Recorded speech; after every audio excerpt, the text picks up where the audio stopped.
It's hard to find anyone here who doesn't love Wyoming. See who we get. But somehow, I managed. Jensen. I mean, there's nothing. We've got one mall in our whole state. This is 20-year-old Carly Jensen. I don't know. When she's not promoting state tourism. I'm just sick of it. Carly works at a local fast food joint. Order? She lives on her parents' ranch on the very edge of town. And her story is one shared by so many kids who grow up feeling like there's just nothing to do, but find something anyway. Carly's problem with alcohol began freshman year of high school. The police called. You went and got her. Well, there's been so many times. It was the first time, and she walked into a wall. Renee and Jeff Jensen. She was drunk. My dad came and got me, and he was mad. Her parents lectured her, and police cited her for being an MIP, or minor in possession of alcohol. It was the first of 5 MIPs she would eventually receive. You ground her, and you take everything away that was ever near and dear to her heart. And that didn't work. Well, none of it really worked. None of it worked. No effect. No effect whatsoever.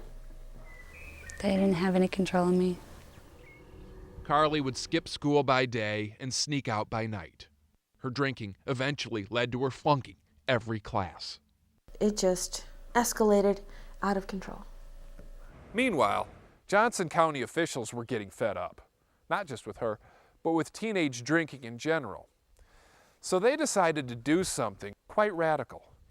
No longer would multiple offenders like Carly be going home with just another slap on the wrist. Now, they wouldn't even be going home. 18 years old and I'm going to jail.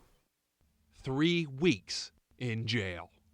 I sat in my cell and just cried for like 2 hours. And I think right then was when I was like, okay, no more of this. Did they do the right thing? I think so. You know, you'd hate to admit that. Gave her an idea of, hey, this is how it could end up. And apparently, word spread. Since threatening jail time, MIPs in Johnson County are down 95%. And here's one other stat regarding Carly's first year of college. How'd your grades do? They went really good. First semester I got a 4.0. 4.0? Yeah. That's quite a turnaround. Yeah, my whole attitude has changed, so it's just, I don't know. How did you get to that place? I have no idea. I grew up. All of a sudden, I grew up. Okay. Who says there's nothing good to see in Wyoming?